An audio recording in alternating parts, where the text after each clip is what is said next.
وہ بھی شریعت میں ہے.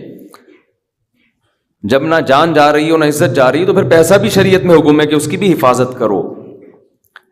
دنیا مسافر خانہ ہے. میں بار بار بیان میں کہتا ہوں, میں کیا کہتا ہوں, قرآن کہتا ہے, لیکن اس کا مطلب یہ نہیں ہے کہ اس میں چیزیں پھینکنا شروع کر دو آپ کہ یار ویسے ہی گزر جائے گی تو کوئی بات نہیں, اڑا دو, ختم کر دو, مر جائیں گے تو ویسے ہی ختم ہو جائے گا. تو مر جائیں گے تو ختم ہوگا, لیکن اس سے پہلے ختم ہو گیا تو ٹائم سے پہلے مر جائیں گے. سمجھ رہے ہیں؟ اعتدال ہے نا اسلام میں, نہ ان چیزوں سے دل لگاؤ. سورہ بنی اسرائیل کی کیسی بہترین آیت ہے. آج میں سفر سے آیا ہوں تو میری سیٹنگ بھی تھوڑی سی آؤٹ ہے کیونکہ میں سویا نہیں ہوں پوری رات, سفر میں تھا. تو ابھی بھاگتا بھاگتا بس پہنچا ہوں. میں نہا دھو کے جلدی سے آ کے ممبر پہ بیٹھ گیا ہوں. آ کے ارادہ ہی نہیں ہو رہا تھا کہ آج بیان کروں گا, لیکن پھر لوگ دور دور سے آتے ہیں تو آج سوال جواب کا سیشن کی چھٹی ہے آج, ٹھیک ہے نا. تو کیا کہہ رہا تھا میں, سورہ بنی اسرائیل میں کہ اللہ نے فرمایا کہ لا تجعل یدک مغلولۃ. یہ ٹاپک چل کیا رہا تھا؟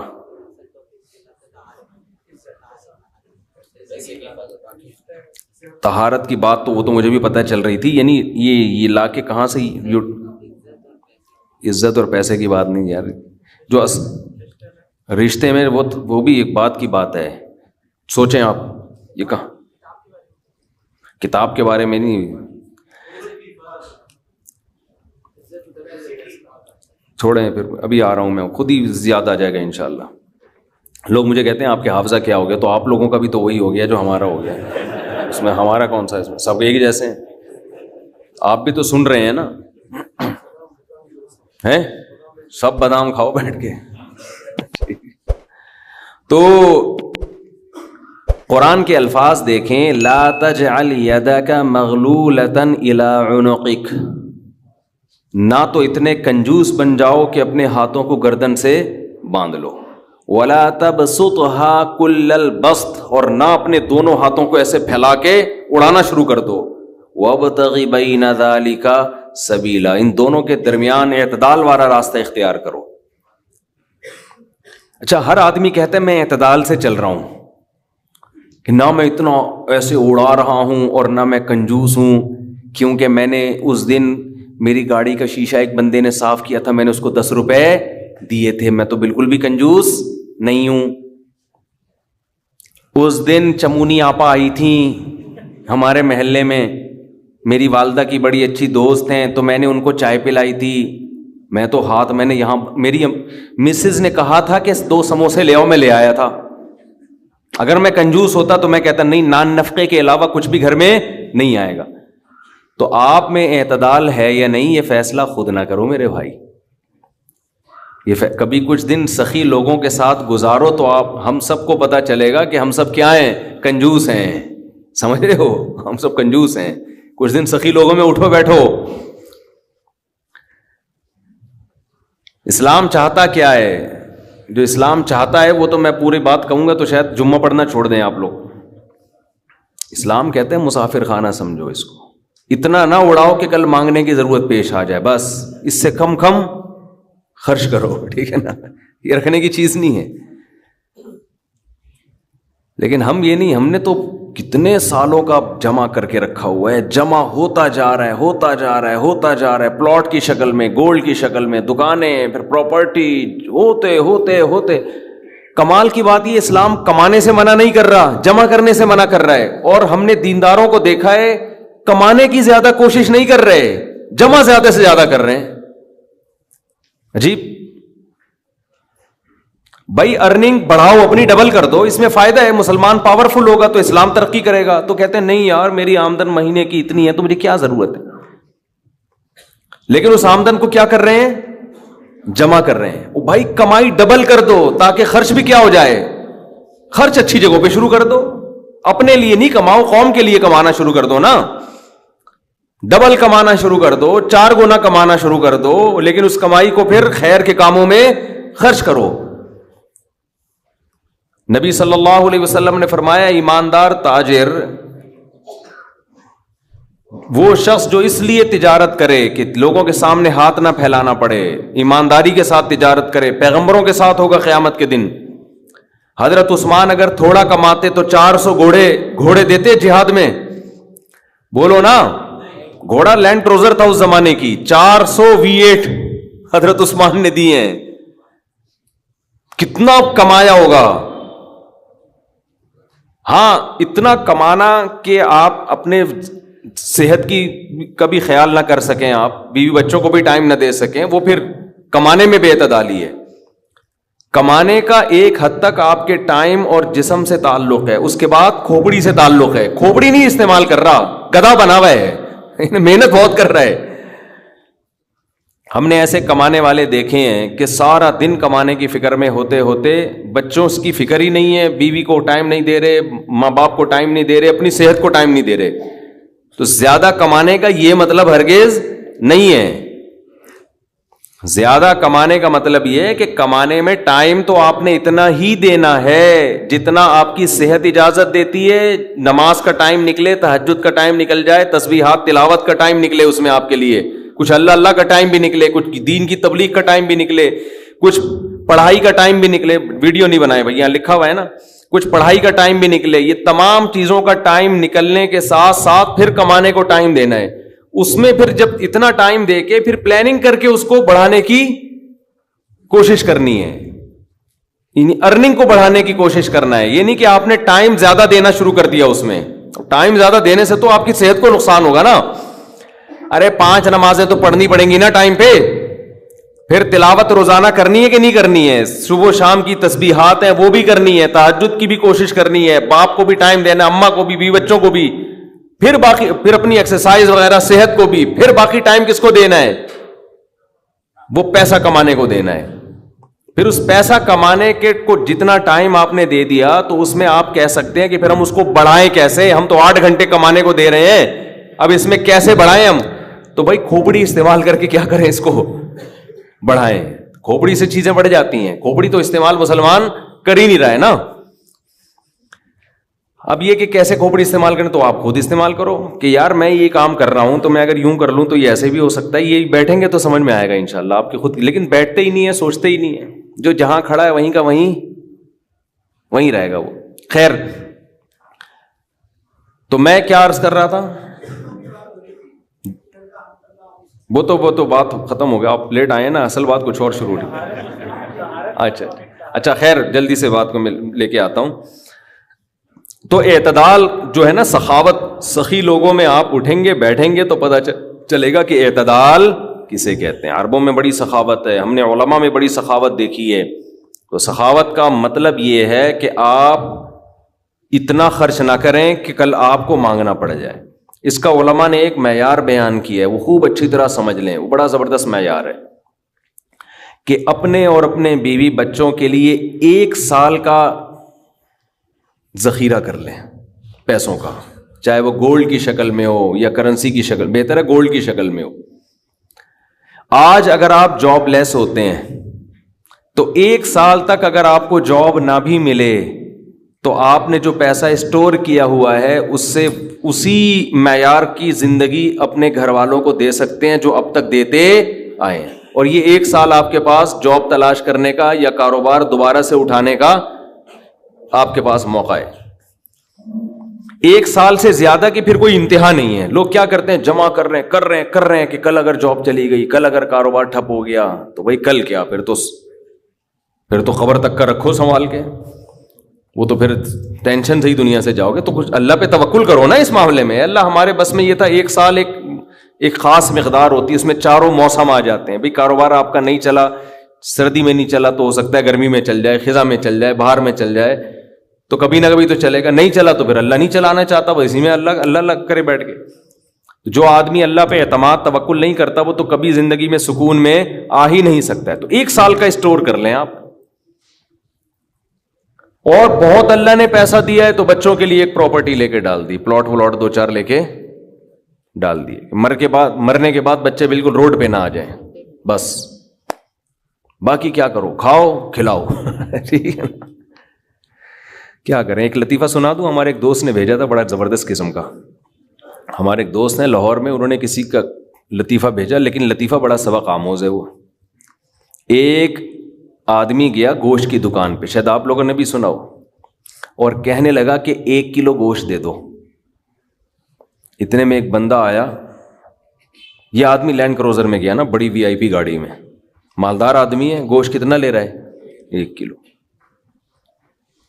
دوسرا آدمی آیا, اس نے کہا بھائی 10 کلو گوشت دے دے, چانپیں بھی اور دل بھی, کلیجی بھی, پٹ کا گوشت الگ, بکرے کی الگ نکال, فلانے الگ نکال. اڑے بھائی, وہ کسائی اس کو چھوڑ کر اس کے پیچھے لگ گیا نا, اس کو پہلے گوشت بنا کے دیا.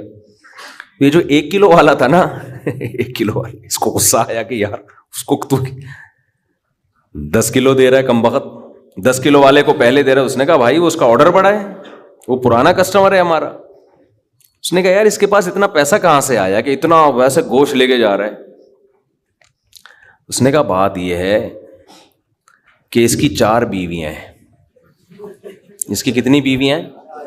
4 بیوی, چاروں بیوہ ہیں.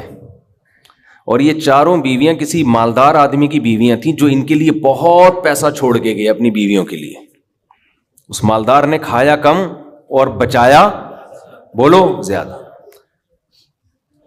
اب بچانے میں زندگی گزر گئی اس کی, تو ظاہر ہے کھانا نصیب نہیں ہوا, مر گیا. وہ مر گیا جب میں نے اس اسٹائل سے کہا نا, تو مجھے وہی یاد آ گیا لڈن جعفری, اللہ تعالیٰ مر گئے پھر دوبارہ زندہ ہو کے, کچھ اسٹائل اچھا تھا. تو بچایا نہیں, اور بچا کے مر گیا. اب ظاہر ہے بیوی جو تھی ان کو پیسہ مل گیا ٹھیک ٹھاک. اب ان کے پاس پیسہ ہے, بندہ مارکیٹ سے شارٹ ہے. عورت کو ظاہر ہے پیسے کے ساتھ شوہر بھی تو چاہیے نا, اس میں بھی ڈیزائرز ہیں, اس کو بھی ضرورت ہے میاں کی. تو یہ غریب کا جذبہ تھا 4 شادیاں کرنے کا نا, تو یہ کرتا چلا گیا. پرانے والے کا سارا پیسہ کس کے پاس آ گیا؟ اب یہ بیوی کے خرچے پہ کھا رہا ہے, یہ بچا نہیں رہا.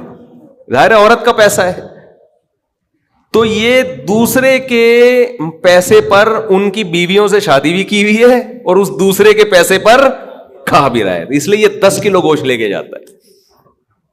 سمجھ رہے ہو؟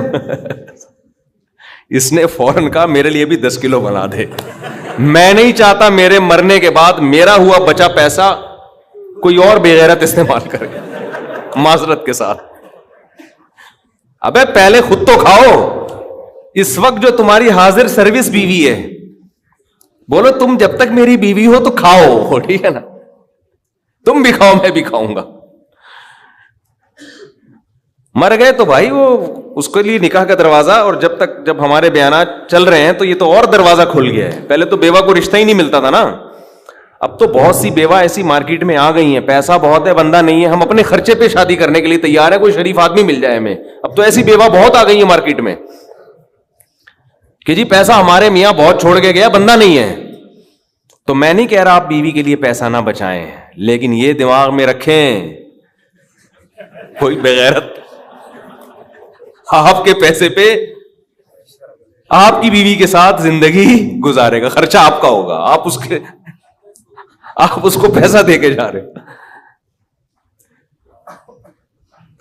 تو اعتدال اس چیز میں ضروری ہے. ایسے لاوارث نہ چھوڑو اپنے بیوی بچوں کو, لیکن اعتدال اتنا بھی نہ دو کہ ہری ہری سوجنا شروع ہو. بچوں کے لیے بھی بناؤ کچھ. خیر, کہاں سے کہاں بات چلی گئی یار. تو جلدی سے بات کو سمیٹتا ہوں, کیا کروں, پھر گھوم پھر کے ادھر ادھر دائیں بائیں جانے لگتے ہیں. تو یہ میں ان لوگوں کے لیے یہ لطیفہ ہے جو بہت زیادہ بچانے کی فکر کرتے ہیں. میں کہتا ہوں نا, آپ اپنی اولاد کے لیے بچا رہے ہو, اپنی اولاد کے لیے بچا رہے ہو, کھا نہیں رہے, نہ خرچ کر رہے ہو بچوں کے, تو بچے پھر جب بچوں کے پاس آئے گا تو وہ اپنے بچوں کی فکر میں بچائیں گے. تو آپ بھی تو خود کسی کے بچے ہو نا, آپ کھاؤ, بولو مجھے اپنے ابا کے بچوں کی فکر ہے, میرے ابا نے میرے لیے چھوڑا تھا, میرے بچوں کے لیے تھوڑی چھوڑا تھا. اور اگر آپ کے ابا نے آپ کے لکھ کے بجائے آپ کے بچوں کے لیے چھوڑا تھا, تو آپ کے ابا تو بڑے بے وقوف تھے, کیونکہ بچوں کے لیے بھی اس لیے چھوڑا کہ وہ اپنے بچوں کے لیے چھوڑیں, پھر تو کھائے گا کون پھر اس کو بیٹھ کے. بات یہ کہ اللہ پہ اعتماد اور توکل بالکل ختم. یہ بھول گئے ہیں کہ جب انسان دنیا میں آتا ہے تو صرف پیٹ نہیں لے کے آتا, 2 ٹانگیں 2 ہاتھ کمانے کے لیے لے کے بھی آتا ہے. آپ کا بچہ اپاہج ہے تو سمجھ میں آتی ہے بات, 2 ہاتھ 2 ٹانگیں, تو بھائی جیسے آپ نے کمایا وہ بھی کمائے گا انشاءاللہ. جب آپ پیدا ہوئے تھے خدا نے آپ کی ماں کی چھاتیوں میں آپ کے لیے رزق پیدا کیا تھا, آپ کا بچہ پیدا ہوا تو اس کی ماں کی چھاتیوں میں بھی خدا نے رزق پیدا کیا ہے. تو اس کا مطلب رزق بچہ لے کر آ رہا ہے. تو فکر کرو اعتدال کے ساتھ, اس کو سروں پہ مسلط نہ کرو, مسلط نہیں کرو. مسلط اتنی کرو کہ بس میں نے کمانا ہے, بیوی بچوں کو فی الحال کھلانا ہے میں نے, اس کے علاوہ رزق کے دروازے کھل رہے ہیں تو کھلے, جتنا اللہ کھول دیتا ہے, بعض دفعہ نہیں کھولتا اللہ تعالیٰ. یبسط الرزق لمن یشاء ویقدر, جس کے لیے چاہتا ہوں رزق کھول دیتا ہوں, جو جس کے لیے نہیں چاہتا وہ ایڑیاں کس رگڑ لیتا ہے مگر رزق کا دروازہ نہیں کھولتا. تو ٹینشن کس بات کی ہے, یہ تو اللہ کے ہاتھ میں ہے. آپ نے کوشش کرنی ہے, نتیجہ آپ کے ہاتھ میں نہیں ہے. اللہ غریب رکھے تو بھی خوش, انجوائے کرو یار, جس نے مجھے کھلا دیا تو بس میری ضرورت بھی 2 پراٹھے ہیں تو میرے بچوں کی بھی یہی ضرورت ہے, اللہ ان کو بھی کھلا دے گا. اللہ میں لاہور سے آیا ہوں, پراٹھا آتے ہی پراٹھا کھایا ہوٹل پہ جا کے, اتنا مزہ آیا کہ سبحان اللہ, نہیں ملتے پنجاب میں یہ والے پراٹھے. یہ چیز نہیں ہے پنجاب میں. پنجاب میں لسی ہے, پائے ہیں ہوں گے بھائی, یہ چیز نہیں ہے بھائی. رفیع بھائی بہت دیکھ لیا, مایوس ہوتا ہے نا انسان جا کے, وہ ناشتے کا وہ لک ہی نہیں آ رہا ہوتا. تو ہماری ضرورت بس یہی ہے, تو اللہ دے دے تو ٹھیک ہے بھائی, کچھ بہت دے دیا, کھا پی بھی لیا, استعمال بھی کر لیا, تو چلو یار ایک آدھ بحریہ ٹاؤن میں بچوں کے لیے پلاٹ بنا کے چھوڑ دیا, مرمر آ جائیں گے تو چلو. اس سے زیادہ tension tension tension tension tension آخرت کی ہے. ہمارے ایک دوست نے پراپرٹی لی, اس کے ساتھ ہی قبرستان بھی ہے, تو بار بار وہاں کھڑے ہو کے بول رہے ہیں کہ یار دیکھو, میں ان سے کہہ رہا تھا, ان کو ڈرا رہا تھا, میں نے کہا آپ اپنا پلاٹ دیکھ دیکھ کے خوش ہوتے رہتے ہو, اصل پلاٹ تو یہ ہے, یہاں ہے, تھوڑے دنوں میں کدھر آنا ہے, ادھر آنا ہے. میں نے کہا یہاں آپ جو پلاٹ لیا اس پہ مکان بناؤ گے 10 15 20 سال کی کہانی ہے آپ کی, اس سے زیادہ کی مجھے سفید بال دیکھ کے لگ رہا ہے کہ ہوگی نہیں. اور یہاں 20,000 25,000 30,000 پتہ نہیں کتنا رہنا پڑے. تو جب اپنی پراپرٹی کو دیکھنے جاؤ, ساتھ میں یہ قبرستان پہ تھوڑی دیر کھڑے ہو کر دیکھ لیا کرو کہ یار آنا کہاں ہے, ادھر ہی. تو اتنا زیادہ خوش ہونے کی بالکل بھی ضرورت نہیں ہے. اس کی تیاری کیا کی ہے, اس قبر کی, اس کی تیاری کرو. اس کی تیاری ہے راتوں کو تہجد, اللہ کے سامنے گڑ گڑانا, نظر کی حفاظت کرنا, حرام کھانے سے اپنے آپ کو بچانا, اپنی اولاد کی اچھی تربیت کرنا. یہ اس کی تیاری ہے اس قبر کی. ذکر کرنا, دیکھو یہ جو ہم ذکر کرتے ہیں نا, لا الہ الا اللہ یا سبحان اللہ والحمد للہ, یہ ہلکے کلمات نہیں ہیں. لوگ اس کو ہلکا سمجھ رہے ہوتے ہیں نا, کہ کوئی تسبیح پکڑ کے لا الہ الا اللہ اللہ اللہ کر رہا ہے بیٹھ کے, کیا کر رہا ہے, ٹائم ویسٹنگ معاذ اللہ. اللہ کو سب سے زیادہ یہ عمل محبوب ہے کہ میرا تذکرہ کر رہا ہے. ہم جب دنیا کا تذکرہ کرتے ہیں, پراپرٹی وہاں چلی گئی, ابے تجھے پتا ہے وہ بھی ہاتھ سے نکل گئی پراپرٹی, اور یہ بھی ہو گیا اور وہ بھی ہو گیا, ابے تجھے پتا ہے آج کل کون سا بزنس چل رہا ہے, صبح و شام دنیا دنیا دنیا جو کرتے ہیں نا, اس میں ہمیں دلچسپی ہے, اللہ کو کوئی دلچسپی نہیں ہے. یہ فنا ہونے والی چیز ہے. اور اگر ہم زبان سے لا الہ الا اللہ اللہ اکبر شروع کر دیں تو اس میں ہمیں دلچسپی نہیں ہے, لیکن اللہ کو اس میں بہت دلچسپی ہے. نبی صلی اللہ علیہ وسلم نے فرمایا اللہ کے ذکر کے علاوہ سب کچھ اس دنیا میں باطل ہے, سب کچھ باطل ہے. دنیا کا تذکرہ بھی اللہ کے لیے ہو تو اچھا ہے. آپ پراپرٹی بھی لے رہے ہیں تو یار اللہ کے لیے لے رہا ہوں میں, کہ اللہ کا حکم ہے کہ سب اڑاؤ نہیں, کچھ اگر اللہ نے وسائل دیے تو کچھ بچا لو اولاد کے لیے, تو اللہ کا حکم ہے تو یہ ذکر بن جائے گا. لیکن ہمارے ایسا نہیں ہے ہمارا مزاج. ہم تو دنیا کے چسکے لے لے کے تذکرے کرتے ہیں ہر وقت. تو یہ اس کی اگر ہم معمول بنا لیں نا, تسبیح ہاتھ میں رکھیں, میں نے دیکھا اس کا بڑا اثر پڑتا ہے. لاشعوری طور پر انسان کی زبان چلنا شروع ہوتی ہے, لاشعوری طور پر. تو عادت ڈالیں اللہ کا نام لینے کی, سے ادھر سے دماغ ہٹے گا. یہ جو گند میں دنیا کے گٹر جو ہمارے حضرت فرمایا کرتے تھے, دنیا کی محبت کے دلوں میں گٹر ابل رہے ہیں, تو سکون کہاں سے ہوگا؟ سکون خوشبو میں ہوتا ہے, گٹر کی بدبو میں تھوڑی ہوتا ہے. یہ دنیا کی محبت میں بھی اسمیل ہے, ایک بدبو ہے. تو بات میں نے یہاں سے شروع کی تھی کہ اسلام نام ہے طہارت کا, تو طہارت میں عقیدے کی طہارت بھی داخل ہے. تو شرک کیا ہے؟ نجاست. تو اسلام نے یہ بتایا کہ انسان کے علاوہ جو کچھ ہے وہ انسان کی خدمت میں ہے, اس میں مقدس وہ نہیں ہے. آپ اپنے فائدے کے لیے ان تمام چیزوں کو استعمال کر سکتے ہو، اس پہ تحقیق کر سکتے ہو، چیر پھاڑ کر سکتے ہو، ان کی کچھ بھی کر سکتے ہو. تو آپ اگر ان چیزوں کے آگے جھکنا شروع ہو جاؤ گے، اور عزت کا معیار جو اصل عزت ہے، ایک تو دنیا کا نظام چلانے کے لیے وہ وقتی عزت ہے، وہ نظام چلانے کی حد تک ٹھیک ہے، لیکن اوریجنل عزت ذلت کا معیار وہ نہیں ہے، بلکہ اس کا معیار کیا ہے؟ تقوی. اصل عزت تو آخرت میں ہوگی، اس میں ہو سکتا ہے ایک بھنگی کا مقام ایک آفیسر سے زیادہ ہو. یہ نظریہ بھی کس نے دیا؟ صرف اسلام نے. ذات پات کی بنیاد پہ بہت ساری قوموں میں تفریق ہے. چھوٹی ذات کا آدمی کتنا اچھا بن جائے وہ اچھا نہیں رہتا پھر بھی. تو ایک بات تو اسلام نے یہ بتائی کہ انسان کے علاوہ سب کچھ انسان سے کم ہے، لہذا اس کے سامنے جھکنے کا تو سوال ہی پیدا نہیں ہوتا. انسانوں میں عزت کا اصل معیار کیا ہے؟ تقوی. اور دوسری بات، انسانوں میں تقوی کی بیس پہ یا دنیاوی کسی عہدے کے بیس پر انسان قابل عزت تو بن سکتا ہے، معبود نہیں بن سکتا. اللہ اور بندوں کے درمیان واسطہ بھی نہیں بن سکتا. وہ سب انسان اللہ کے محتاج ہیں، چاہے وہ عزت والا ہو یا زیادہ عزت والا ہو یا کم عزت والا. محتاج ہونے میں سب کیا ہیں؟ برابر. اس کا بڑا فائدہ کیا ہوا کہ انسان اور اللہ کے رشتے کے بیچ میں جو خالق اور مخلوق کا رشتہ ہے، اس میں انسانوں کی دخل اندازی اللہ نے برداشت نہیں کی ہے. یہ بھی آپ کے مینٹل لیول کو یہ چیز اوپر لے جاتی ہے. آپ سے اگر گناہ ہو گیا تو اسلام کہتا ہے کسی انسان کو درمیان میں واسطہ بنانے کی ضرورت نہیں ہے. کوئی انسان آپ کی پیشکش اللہ کے سامنے، آپ راتوں کی تنہائی میں گڑ گڑاؤ اللہ کے سامنے، اللہ آپ کی توبہ قبول کرے گا. عیسائیوں میں کیا ہے؟ پادری کے پاس جاؤ، اتنے پیسے دو اس کو. آغا خانیوں میں بھی یہی ہے، وہ پیسے دیتے رہتے ہیں، بس نوٹ چھاپنے کی مشینیں بنے ہوئے. اسلام کہتا ہے وَمَن يَعْمَلْ سُوءًا أَوْ يَظْلِمْ نَفْسَهُ ثُمَّ يَسْتَغْفِرِ اللَّهَ، جس سے بھی گناہ ہو گیا یا اپنی جان پہ ظلم کر بیٹھا، ہاتھ اٹھا کے اللہ کے سامنے توبہ کرے. وَإِذَا سَأَلَكَ عِبَادِي عَنِّي، میرے بارے میں جب بندے پوچھے میں کہاں ہوں، فَإِنِّي قریب، ان سے بولو میں تمہارے قریب ہوں. شہرک سے بھی زیادہ قریب ہوں، درمیان میں کسی کے واسطے کی ضرورت نہیں ہے، میں تمہاری شہرک سے بھی زیادہ قریب ہوں. تو کسی کی ایسی تعظیم بھی اسلام برداشت نہیں کر رہا کہ وہ تعظیم میں غلو ہو جائے، کہ آپ اس کو اللہ اور مخلوق کے درمیان میں داخل کر لیں. آپ اللہ یہ بھی برداشت نہیں کرتا کہ اتنی عزت کسی کو دینے کی ضرورت نہیں ہے. وہ تمہاری طرح وہ بھی محتاج ہے، تم بھی محتاجی میں سب کیا ہیں؟ برابر. کتنا اچھا لگتا ہے، اللہ نے کتنا آسان بنا دیا دین کو. جب کوئی ضرورت ہو، کوئی غلطی ہو جائے، اللہ کے ساتھ دعا مانگو، اے اللہ تو اس گناہ پہ مجھے سزا بھی دے سکتا ہے اور معاف بھی تو ہی کر سکتا ہے. تو معاف کرنے کے لیے کسی کی پرمیشن کا محتاج نہیں ہے، سزا دینے کے لیے بھی کسی کی اجازت کا محتاج نہیں ہے. اسی صفت کا واسطہ دے کے انسان بھیک مانگتا ہے کہ اے اللہ تو اپنے فضل سے مجھے معاف کر دے. کسی کو بتانے کی بھی ضرورت نہیں ہے.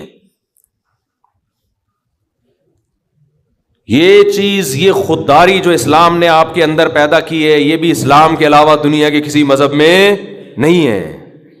سب برابر ہیں. عبداللہ بن مسعود رضی اللہ تعالیٰ عنہ کے پاس ایک شخص آیا زنا کر کے، کہنے لگا مجھ سے زنا ہو گیا، حج جاری کریں. نبی کے پاس آیا، آپ نے چہرہ موڑ لیا، پھیر لیا چہرہ. کیا مطلب؟ اشارہ تھا کہ اگر ہوا ہے تو اللہ کے ساتھ جا کے توبہ کرو، مجھے کیوں بتا رہے ہو. اس کو پسند نہیں کیا آپ صلی اللہ علیہ وسلم نے. آج پیر صاحب بہت سے علاقوں میں ایسے بنے ہوئے ہیں کہ یہ ہمیں بخشوائیں گے، ان کو بکرے دو، ان کو چڑھاوے دو، ان کو نذرانے دو، ان کو دمبے کھلاؤ، یہ ان کے کندھوں پہ ہم پل صراط پہ پار ہو کے جائیں گے. یہ پیر خود نہیں بچے گا، تمہیں کہاں سے بچائے گا؟ اس کی حرکتیں دیکھو تم، جو اس طرح کی حرکت، جو انسانوں کو اللہ سے ملانے کے بجائے اپنے آپ نیک بندہ نہیں ہو سکتا. ما کان لبشر ان یکلمہ، ما کان لبشر ان یؤتیہ اللہ الکتاب والحکمہ. کسی بشر میں یہ مجال نہیں ہے، قرآن کے الفاظ دیکھو، کسی انسان کی یہ مجال نہیں ہے کہ اللہ اسے نبوت دے دے پھر وہ لوگوں کو اللہ کا غلام بنانے کے بجائے اپنا غلام بنانا شروع کر دے. کسی بشر میں یہ مجال نہیں ہے، کیونکہ جب اللہ نبوت دیتا ہے، تو اس بشر میں اللہ کی عظمت اور جلال بیٹھ جاتی ہے. جلال بیٹھنے کے نتیجے میں وہ لوگوں کو کبھی بھی اپنی طرف دعوت نہیں دے گا. صحابی نے دیکھا اونٹ نے نبی کو سجدہ کیا تو صحابہ نے عرض کیا یا رسول اللہ آپ ہمیں بھی اجازت دیں سجدہ کروں. آپ نے فرمایا نا نا نا نا نا. آج بتاؤ کوئی کسی جاہل پیر کے ساتھ یہ منظر ہو, کوئی جانور آ کے سجدہ کر لے, وہ تو خوشی سے پاگل ہو جائے گا. وہ تو کہے گا دیکھو جب یہ کر رہا ہے تو تم کیوں نہیں کر رہے.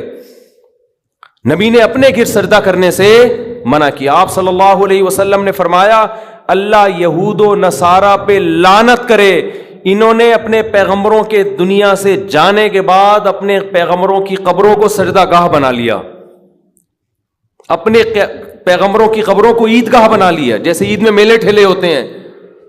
اسی وجہ سے پیغمبر صلی اللہ علیہ وسلم کی قبر پہ میلے ٹھیلے رش لگا کے بیٹھنا اس کی اجازت نہیں ہے. بس صلاۃ و سلام پڑھیں اور وہاں سے نکل جائیں. کیسی حفاظت کی. دنیا میں سب سے افضل انسان, جس سے افضل اس کائنات میں کوئی پیدا ہوا ہی نہیں, وہ محمد صلی اللہ علیہ وسلم ہے. لیکن آپ کی قبر پہ نہ کبھی سجدہ ہوتا ہے, نہ کوئی میلے ٹھیلے لگتے ہیں, نہ آپ کی قبر کی طرف رخ کر کے آپ سے دعائیں مانگی جاتی ہیں. یہی آپ کے سب سے افضل ہونے کی سب سے بڑی دلیل ہے کہ انہوں نے اپنی عبادت نہیں کروائی. کبھی ہم قبر پہ یہ نہیں کہتے کہ یا رسول اللہ آپ ہماری مدد کر دیں, یہ شرک ہے. صحابہ نے ہمیشہ نبی سے دعا کی درخواست کی ہے کہ آپ اللہ سے یہ درخواست کر دیں. دیکھو قرآن کے الفاظ, بس یہ آیت پڑھ کے بیان ختم کرتا ہوں. وَلَوْ أَنَّهُمْ إِذْ ظَلَمُوا أَنفُسَهُمْ جَاءُوكَ فَاسْتَغْفَرُوا اللَّهَ وَاسْتَغْفَرَ لَهُمُ الرَّسُولُ لَوَجَدُوا اللَّهَ تَوَّابًا رَحِيمًا. پیغمبر کی پوزیشن کو واضح کیا قرآن نے کہ اگر ان سے اپنی جان پہ ظلم ہو, گناہ کر بیٹھیں, تو اگر یہ اللہ سے توبہ کریں گے یا آپ کے پاس آئیں گے اور آپ بھی اللہ سے ان کے لیے توبہ کریں گے تو یہ اللہ کو غفور اور رحیم پائیں گے. کیا مطلب؟ یہ نہیں کہا کہ نبی کو غفور رحیم پائیں گے, نہ نہ, یہ گناہ معاف کرنا یہ نبی کا وظیفہ نہیں ہے. نبی کے پاس اگر آپ جائیں گے تو اس لیے کہ یا رسول اللہ آپ اللہ کے نیک بندے, آپ اللہ سے ہمارے لیے دعا کریں. ہم بھی کر رہے ہیں, آپ بھی کریں دعا. تو نبی کے لیے جب آیا تو وَاسْتَغْفَرُوا الرَّسُولَ نہیں ہے کہ رسول سے استغفار کریں, نہ نہ نہ, رسول بھی کس سے استغفار کریں گے؟ اللہ سے. علماء کہتے ہیں درود شریف جو ہم پڑھتے ہیں نا, اللہم صلی علی محمد, اے اللہ محمد صلی اللہ علیہ وسلم پر رحمتیں بھیج, اس درود میں عقیدہ توحید اور زیادہ راسخ ہو جاتا ہے کہ ہمیں یہ سکھایا گیا ہے کہ جیسے ہم اللہ کی رحمت کے محتاج, پیغمبر صلی اللہ علیہ وسلم بھی اللہ کی رحمت کے محتاج ہیں. ہاں ہمارے درود کے محتاج اگرچہ نہیں ہے, ہمیں جو حکم دیا جاتا ہے وہ اس لیے تاکہ ہم بھی سمجھ جائیں, لیکن ہمیں حکم دیا کہ اللہ سے دعا مانگو کہ آپ پر خصوصی رحمتیں نازل فرمائے. اس سے پتہ چلتا ہے کہ نبی بھی کس کے محتاج ہیں؟ اللہ کی رحمت کے محتاج. ہمیں دعا کا حکم دیا گیا اور ظاہر ہے اس لیے دیا گیا کہ یہ دعا اللہ قبول کرے گا اور اپنے نبی پر رحمتیں بھیجے گا. تبھی نبی نے فرمایا جو مجھ پر میرے لیے رحمت کی دعا کرتا ہے اللہ اس پہ 10 رحمتیں بھیجتے ہیں. اس سے پتہ چلا کہ نبی بھی یہ چاہتے تھے کہ مجھ سے نہ مانگا جائے بلکہ میرے لیے کس سے مانگا جائے؟ اللہ سے. میں نے جو کہا ہماری دعا کے محتاج نہیں, مطلب یہ ہے کہ ہم اگر دعا نہیں مانگیں گے تو اس خوش فہمی میں نہ رہے کہ اللہ کی رحمت نبی پہ نہیں ہوگی, تو پھر بھی ہوگی. لیکن ہمیں دعا مانگنے کا حکم اس لیے دیا گیا تاکہ یہ کانسیپٹ اچھی طرح ہمارے دماغ میں بیٹھ جائے کہ ہم نے بھی نبی سے نہیں مانگنا بلکہ نبی کے لیے بھی کس سے مانگنا ہے؟ اللہ سے مانگنا ہے. اور نبی اس پہ خوش ہو رہے ہیں کہ میرے لیے کس سے مانگا کرو؟ اللہ سے. خوشخبریاں دے رہے ہیں کہ تم میرے لیے اللہ سے مانگو گے. دیکھو جس میں تواضع ہوتی ہے وہ آپ کو دعا کے لیے کہے گا, جس میں تکبر ہوتا ہے وہ کبھی آپ کو کہے گا دعا کے لیے؟ وہ کہے گا یار میرے لیے دعا کرو کہ اللہ میری حاجت پوری کر دے. وہ نہیں کہے گا, وہ کہے گا ابے تو کون ہوتا ہے میرے لیے دعا کرنے والا؟ میرا خود اللہ سے اتنے تعلقات ہیں, میں خود ہی کہہ دوں گا. لیکن جو چاہتا ہے کہ مجھ پر اللہ کی رحمت ہو وہ ہر ایک سے کہہ رہا ہوتا ہے بھائی میں خود تو مانگ رہا ہوں, شاید اللہ آپ کی سن لے, آپ بھی اللہ سے میرے لیے دعا مانگیں. تو یہ اس کی علامت ہے, یہ اپنے آپ کو اللہ کی رحمت کا, دعا کا بہت زیادہ محتاج سمجھتا ہے. ہمارے نبی سب پیغمبروں کے سردار, لیکن تواضع کتنی, امت کو ترغیب دے رہے ہیں کہ میرے لیے اللہ سے کیا مانگا کرو؟ دعا مانگا کرو. اور ترغیب دی کہ جو میرے لیے ایک دفعہ رحمت کی دعا مانگے گا اللہ اس کو خوشخبری دے رہا ہے کہ اللہ اس پہ 10 رحمتیں نازل کرے گا. اور فرمایا جمعے کے دن مجھ پہ زیادہ درود بھیجا کرو. کیا مطلب؟ درود بھیجنا کیا ہے؟ نبی کے لیے اللہ سے دعا مانگنا. تو اسلام نے شرک کی بنیادوں کو جڑ سے اکھاڑ دیا کہ نہیں اکھاڑ دیا؟ اس کے بعد بھی کوئی اگر یا رسول اللہ مدد کہتا ہے، یا رسول اللہ انظر حالنا واسمع قالنا، اور نبی سے دعائیں مانگتا ہے، تو آپ سوچو وہ 180 ڈگری کے زاویے پر چل رہا ہے اسلام کی تعلیمات سے. اسلام ادھر اور وہ بالکل اس کے اگینسٹ. بار بار حکم دے رہا ہے اسلام کے نبی کے لیے دعا مانگو. کس سے؟ اللہ سے. خصوصی رحمتوں کی دعا مانگو نبی کے لیے. اور نبی نے یہ بھی فرمایا کہ اذان کے بعد میرے لیے مقام محمود کی دعا مانگو اللہ سے. ایک مقام ہے جو ایک ہی شخص کو ملے گا اس کائنات میں. نبی نے فرمایا مجھے امید ہے شاید مجھے مل جائے، تو اللہ سے دعا مانگا کرو. وَبَعَثْهُ مَقَامًا مَحْمُودًا الَّذِي وَعَدتَّهُ. تو نبی ہمیں دعائیں سکھا کے گئے کہ میرے لیے بھی قیامت تک دعا مانگتے رہو. کیسی عقیدہ مضبوط کیا ہے کہ بھائی محتاج ہی میں سب کس کے برابر ہیں، سب ایکول ہیں، سب اللہ کے محتاج. تو اللہ تعالی ہمیں شرک کی نجاست سے، گندگی سے توبہ نصیب فرمائے، اور ہماری ناک کے جو سینسر ہیں نا ان کو اللہ ایکٹیو کر دے کہ ہمیں شرک میں اسمیل محسوس ہونا شروع ہو جائے. ابھی وہ ڈیمیج ہو چکے ہیں قبروں پہ سردے دیکھ دیکھ کے اور شرک کر کر کے اور بت پرستی دیکھ دیکھ کے. جب آپ توحید کے، میں جب برما فرسٹ ٹائم گیا منمار، میں نے پہلی مرتبہ کسی بت کے سامنے کسی انسان کو زندہ بیٹھے ہوئے، یوٹیوب میں تو دیکھا تھا، سچی مچی کا پہلی مرتبہ دیکھا. میری جو کیفیت ہوئی ہے نا وہ ناقابل بیان ہے. میں نے فرسٹ ٹائم یہ منظر دیکھا. ایسے مورتیاں بنی ہوئی ہیں، وحشت ان کی شکلوں سے عجیب وحشت ہو رہی، اور ایک انسان ان کے سامنے بیٹھا ہوا ہے. ایسے میری آنکھوں سے لاشعوری طور پر آنسو نکلنا شروع ہو گئے. میں نے کہا اللہ تیرا کتنا فضل ہے، تو نے ہمیں توحید پرست بنایا. مجھے فجر کی نماز یاد آئی کہ فجر میں کیسے ہم اللہ کے سامنے ہاتھ باندھ کے تلاوت کر رہے ہوتے ہیں، الحمدللہ رب العالمین، تمام تعریفیں اس اللہ کے لیے جو تمام جہانوں کا پالنے والا، بڑا مہربان، نہایت رحم. کیسے پیارے سلیکٹڈ الفاظ ہیں، اس سے خوبصورت الفاظ ہو نہیں سکتے. اور آپ انسان ہو کہ یار اس کے سامنے کیوں بیٹھے ہوئے ہو، یہ کیا لگتا ہے تمہارا؟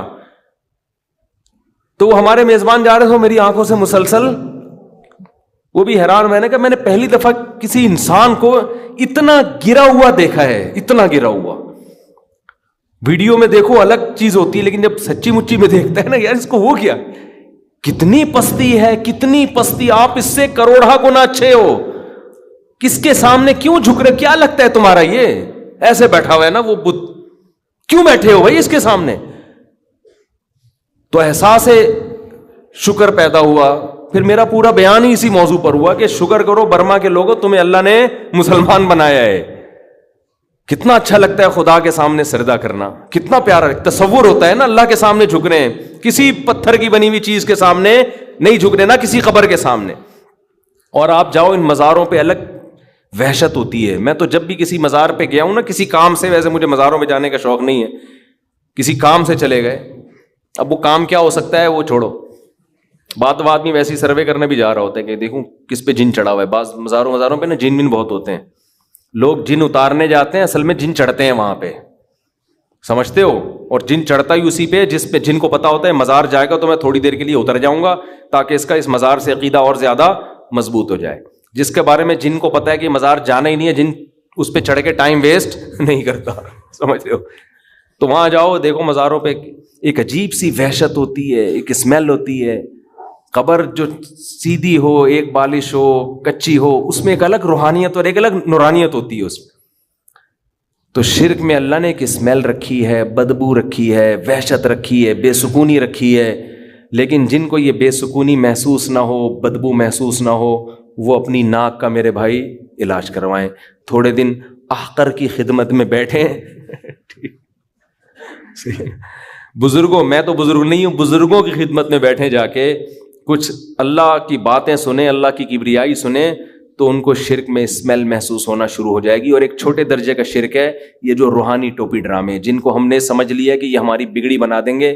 یہ بھی اسی طرح لچڑ ہے، ان کا باپ بھی تمہارا کچھ بھی نہیں کر سکتا. یہ نہ تمہارا جن اتار سکتے ہیں، نہ تمہاری چڑیل اتار سکتے ہیں، نہ تمہیں کل کی خبر دے سکتے ہیں، نہ تمہیں یہ بتا سکتے ہیں اس پہ کسی نے کیا کیا ہے، یہ کیوں بیمار ہے، ان کا باپ بھی نہیں، اس سے اچھا ڈاکٹر ہے، نفسیاتی ڈاکٹر کے پاس چلے جاؤ پھر بھی اچھا ہے۔